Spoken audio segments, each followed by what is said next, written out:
साथियों, गांव गांव में बैंकिंग सुविधाएं पहुंचाने में हमारी बहनों ने ही बड़ी भूमिका निभाई है। आप कल्पना कर सकते हैं, जिनके बैंक खाते तक नहीं थे, वो अब बैंक सखी के रूप में गांव के लोगों को बैंकों से जोड़ रही है। बैंक में कैसे बचत होती है, कैसे लोन मिलता है, ये सब कुछ लोगों को सिखा रही है हमारी माताएं बहनें। ऐसी लाखों बैंक सखियां आज गांव में सेवाएं दे रही है। साथियों, बैंक खाते की तरह ही कभी महिलाओं का बीमा भी नहीं होता था।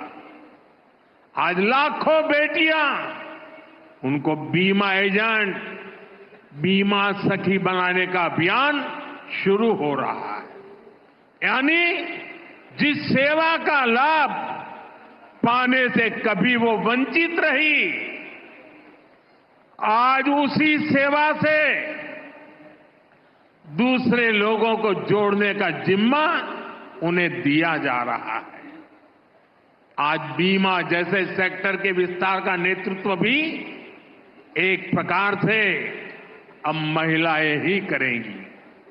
बीमा सखी योजना के तहत 2 लाख महिलाओं को रोजगार के अवसर देने का लक्ष्य है। बीमा सखी कार्यक्रम के माध्यम से 10वीं पास बहनों बेटियों को ट्रेनिंग दी जाएगी, उन्हें 3 साल तक आर्थिक मदद भी दी जाएगी, भत्ता दिया जाएगा। बीमा के सेक्टर से जुड़ा डेटा बताता है कि एक एलआईसी एजेंट हर महीने औसतन एवरेज 15,000 रुपये कमाता है। इस हिसाब से देखें तो हमारी बीमा सखियां हर वर्ष 2.25 लाख रुपये से अधिक कमाएगी। बहनों की ये कमाई परिवार को अतिरिक्त आय देगी। साथियों, बीमा सखियों के इस काम का महत्व सिर्फ इतना ही नहीं है कि उन्हें हर महीने हजारों रुपया कमाई होगी। बीमा सखियों का योगदान इससे कहीं अधिक होने वाला है। विकसित होते हमारे देश में इंश्योरेंस फॉर ऑल हम सभी का ध्येय है। ये सोशल सिक्योरिटी के लिए, गरीबी को जड़ से मिटाने के लिए अति आवश्यक है। आज बीमा सखी के रूप में आप जिस भूमिका में आ रही है, उससे इंश्योरेंस फॉर ऑल उस मिशन को बल मिलेगा। साथियों, जब व्यक्ति के पास बीमा की ताकत होती है तो कितना लाभ होता है, इसके उदाहरण भी हमारे सामने हैं। सरकार प्रधानमंत्री जीवन ज्योति बीमा और प्रधानमंत्री सुरक्षा बीमा योजनाएं चला रही है। इसके तहत बहुत ही कम प्रीमियम पर 2-2 लाख रुपए तक का बीमा कराया जाता है। देश के 20 करोड़ से ज्यादा लोग जो कभी बीमा के बारे में सोच भी नहीं सकते थे, उनका बीमा हुआ है। इन दोनों योजनाओं के तहत अभी तक करीब 20,000 करोड़ रुपए की क्लेम राशि दी जा चुकी है। आप कल्पना कीजिए, किसी का एक्सीडेंट हुआ, किसी ने अपने स्वजन को खोया, उस मुश्किल परिस्थिति में ये 2 लाख रुपए कितने काम आए होंगे। यानी बीमा सखियां देश के अनेक परिवारों को सामाजिक सुरक्षा का कवच देने जा रही है, पुण्य का काम करने जा रही है। 222 करोड़ कर्मचारियों की एक बड़ी लंबे समय से मांग भी है पक्का करने के लिए जी नहीं, इस पर बिल्कुल विचार किया जा रहा है, लेकिन ड्राइवर्स और कंडक्टर्स को भी पता है कि दिल्ली सरकार तो पक्का कर देगी, पर आखिरकार उस पर मोहर एलजी साहब की लगनी है। तो इस प्रक्रिया को भी हमने शुरू कर दिया है और मुझे उम्मीद है कि अगले कुछ हफ्तों में डीटीसी ड्राइवर्स और कंडक्टर्स को पक्का करने का प्रस्ताव दिल्ली सरकार द्वारा पारित कर दिया जाएगा। बस मार्शल्स का मामला कुछ आगे बढ़ेगा, आप बहुत समय से परस्यू कर रहे हैं उसको कि वो जल्दी क्लियर हो। देखिए, मैं तो एलजी साहब के सामने हाथ जोड़ के आग्रह ही कर सकती हूँ, जो दिल्ली सरकार के हाथ में था, जो दिल्ली का मंत्रिमंडल है, उसने एक यूनानिमस प्रस्ताव, एक रिपोर्ट पे 2000 रुपए रहेगी और 21,918 रुपए तनख्वाह महीने में मिल रही थी, उसके बदले उन्हें 32,918 रुपए की तनख्वाह मिलेगी। वैसे ही डीए अब कॉन्ट्रैक्चुअल एम्प्लॉइज को भी मिलेगा और रेगुलर बेसिस पे हर 6 महीने पे या हर साल पे, जैसे ही भारत सरकार की तरफ से और दिल्ली सरकार की तरफ से डियरनेस अलाउंस अनाउंस होता है। डीटीसी बसेस दिल्ली की लाइफलाइन है। दिल्ली की जो अर्थव्यवस्था है उसमें पूरी डीटीसी की बस फ्लीट एक बहुत महत्वपूर्ण भूमिका निभाती है। सुबह लोग दिल्ली के अलग अलग हिस्से से काम पर निकलते हैं, बहुत डिस्टेंसेस ट्रैवल करते हैं। अगर उन्हें मेट्रो स्टेशन तक भी जाना हो तो DTC bus service metro station तक भी पहुंचने का एक महत्वपूर्ण रास्ता है। बच्चे स्कूल जाते हैं, कॉलेज जाते हैं, उनके माता पिता अपने काम पर जाते हैं, बिजनेस पर जाते हैं, और इस सब में डीटीसी की बस सर्विस शहर को चलाने में एक महत्वपूर्ण भूमिका निभाती है। डीटीसी में कई हजार कॉन्ट्रैक्चुअल एम्प्लॉइज डीटीसी के बस ड्राइवर्स के तौर पे, बस कंडक्टर्स के तौर पे काम कर रहे हैं।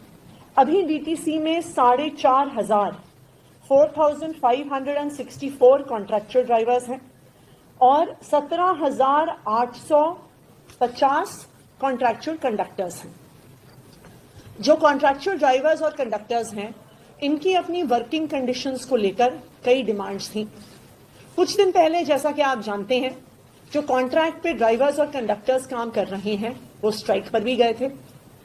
जब वो स्ट्राइक पर गए तो मेरी और मेरी पूरी टीम से, दिल्ली सरकार के सभी अफसरों से बहुत लंबी बातचीत दिल्ली के ड्राइवर्स और कंडक्टर्स की हुई और उन्होंने अपनी बहुत सारी डिमांड्स हमारे सामने रखी। बहुत सारी ऐसी डिमांड्स जो बिल्कुल जायज डिमांड्स हैं। सबसे पहले तो मैं डीटीसी के ड्राइवर्स और कंडक्टर्स का धन्यवाद करूंगी कि उन्होंने हमारे आश्वासन पर डीटीसी की स्ट्राइक को बंद किया और फिर से डीटीसी की बसेस को चलाया कि दिल्ली ठीक तरीके से, दिल्ली की अर्थव्यवस्था ठीक तरीके से चल सके। तो सबसे पहले तो डीटीसी के कॉन्ट्रैक्चुअल ड्राइवर्स और कंडक्टर्स को धन्यवाद कि उन्होंने हमारी बात पे भरोसा करते हुए पुनः 2 दिन की स्ट्राइक के बाद अपनी सर्विसेज रिज्यूम करी। जो डीटीसी के ड्राइवर्स और कंडक्टर्स की डिमांड्स थी, उनमें से काफी डिमांड्स को दिल्ली सरकार द्वारा पूरा कर दिया गया है। सबसे पहली डिमांड जिसकी वजह से ये हड़ताल शुरू हुई थी, वो थी सरोजनी नगर में पिंक डिपो का बनना। कई महिला ड्राइवर्स और कंडक्टर्स इस बात से नाखुश थे कि उनको अलग अलग बस डिपो से, उनके घरों से दूर सरोजनी नगर के बस डिपो पे लाया गया। वो नहीं चाहती थी अपना ट्रांसफर, वो अपने घर के पास के बस डिपो पे ड्यूटी करना चाहती थी। तो मीटिंग के अगले ही दिन तुरंत 20 नवंबर को ही एक आदेश निकालकर पिंक डिपो से जो महिला ड्राइवर्स वापस अपने ओरिजिनल डिपोज पर जाना चाहती थी, उनका ट्रांसफर वापस उनके ओरिजिनल डिपोज पर कर दिया गया। दूसरा, ड्राइवर्स की और कंडक्टर्स की ये डिमांड थी कि अक्सर उनका ड्यूटी एलोकेशन, अक्सर उनकी जो पोस्टिंग है उनके घर से बहुत दूर होती है। मान लीजिए कोई ईस्ट दिल्ली में रहता है तो उनकी नजफगढ़ बस डिपो पे ड्यूटी लग जाती है, कोई नरेला के पास रहता है तो उनकी ओखला बस डिपो पे ड्यूटी लग जाती है, कोई साउथ दिल्ली में रहता है तो उनकी कंझावला बस डिपो पे ड्यूटी लग जाती है। तो उनकी ये डिमांड थी कि उनकी पोस्टिंग उनके घर से सबसे नियरेस्ट बस डिपो पे होनी चाहिए। मुझे खुशी है इस बात की कि एक नई पॉलिसी डीटीसी द्वारा 3 नवंबर को अनाउंस कर दी गई है सभी डीटीसी के ड्राइवर्स और कंडक्टर्स के लिए, जिसमें एक रैशनलाइजेशन की कोशिश ये होगी कि हम जो एप्लीकेशन फॉर्म्स लें ड्राइवर्स और कंडक्टर्स से, उन्हें अपने घर के नियरेस्ट पॉसिबल डिपो पे पोस्ट किया जाए। तो ये एक ऑनलाइन प्रोफॉर्मा, जैसे हमारे स्कूल्स में ट्रांसफर पोस्टिंग का होता है, एक ट्रांसपेरेंट तरीके से एक ऑनलाइन एप्लीकेशन बनाई जाएगी जिसपे ड्राइवर्स और कंडक्टर्स अपना प्लेस ऑफ रेजिडेंस बता सकेंगे और एक ऑनलाइन लिस्ट निकाली जाएगी उनको नियरेस्ट अपने घर के पास पोस्टिंग देने की। तीसरी, डीटीसी के कॉन्ट्रैक्चुअल ड्राइवर्स की ये डिमांड थी कि उनको ये डर है कि अब जब सारी बसेस की फ्लीट को इलेक्ट्रिक किया जा रहा है तो फिर जब उनकी सीएनजी बसेस को रिटायर किया जाएगा तो उनका डिप्लॉयमेंट कैसे होगा। तो इनकी डिमांड को दो तरीके से मीट किया गया है। नंबर 1, जो डीटीसी ड्राइवर्स प्रमोट हो रहे हैं और एटीआईज यानी असिस्टेंट टिकट इंस्पेक्टर्स बन रहे हैं, उनके स्थान पर फर्स्ट प्रेफरेंस ड्यूटी का कॉन्ट्रैक्चुअल ड्राइवर्स को दिया जाएगा। नंबर 1।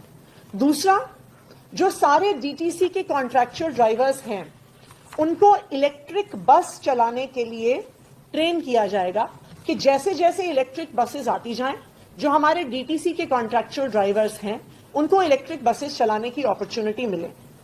ये एक पूरा ट्रेनिंग शेड्यूल निकाला गया है जिसके तहत सारे डीटीसी के कॉन्ट्रैक्चुअल ड्राइवर्स को इलेक्ट्रिक बस ड्राइविंग में ट्रेन किया जाएगा। चौथा, और डीटीसी ड्राइवर्स और कंडक्टर्स की ये बहुत महत्वपूर्ण डिमांड थी, उनका अभी पेमेंट करंटली डेली वेजेस के आधार पर होता है। जो कंडक्टर्स हैं और जो ड्राइवर्स हैं उन्हें 843 rupees per day daily wages के आधार पर मिलता है।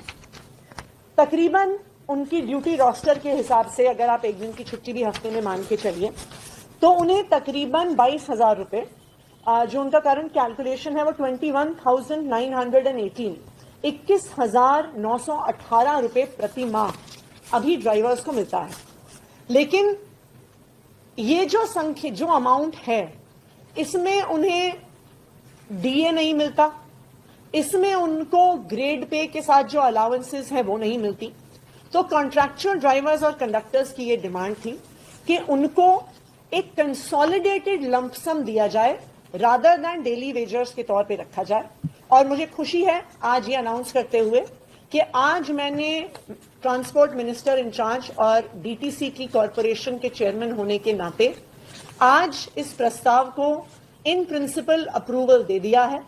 अब ये प्रस्ताव दिल्ली सरकार से होता हुआ एलजी साहब के पास जाएगा और मुझे पूरी उम्मीद है कि आने वाले 1 से 2 महीने में डीटीसी के ड्राइवर्स और कंडक्टर्स को 21,918 रुपए से बढ़ाकर उनके अब ग्रेड पे के अनुसार सैलरी मिलेगी। कंडक्टर्स पे मैट्रिक्स लेवल 2 में रहेंगे, उनको बेसिक पे 19,900 रुपए, ग्रेड पे 1,900 रुपए मिलेगी और कुल मिला के कंडक्टर्स की मंथली सैलरी जो आज 21,900 रुपए है वो उससे बढ़कर 29,250 रुपए हो जाएगी।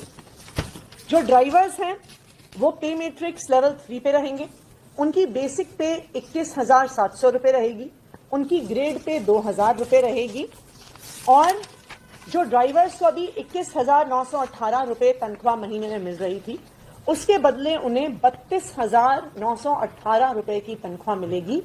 और ईयर ऑन ईयर जैसे डीए बाकी सारे एम्प्लॉयज को मिलता है वैसे ही डीए अब कॉन्ट्रैक्चुअल एम्प्लॉयज को भी मिलेगा और रेगुलर बेसिस पे हर 6 महीने पे या हर साल पे जैसे ही भारत सरकार की तरफ से और दिल्ली सरकार की तरफ से डियरनेस अलाउंस अनाउंस होता है सभी ड्राइवर्स और कंडक्टर्स को मिलेगा। इसका पूरा खर्चा दिल्ली सरकार के ऊपर 222 करोड़ का आएगा और दिल्ली सरकार जैसे आज तक सभी कॉन्ट्रैक्चुअल एम्प्लॉयज को बेहतर वर्किंग कंडीशंस देने के लिए कमिटेड है।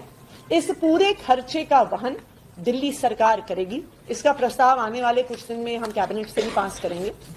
मुझे पूरा भरोसा है कि जिस तरह दिल्ली सरकार डीटीसी के कॉन्ट्रैक्चुअल ड्राइवर्स और कंडक्टर्स के प्रति अपनी जिम्मेदारी निभा रही है उसी तरह डीटीसी के ड्राइवर्स और कंडक्टर्स दिल्ली वालों के प्रति अपनी जिम्मेदारी निभाएंगे। और जो डीटीसी दिल्ली की लाइफलाइन है इस लाइफलाइन को जिस मेहनत से वो आज तक चलाते आए हैं आगे भी चलाते रहेंगे। Thank you.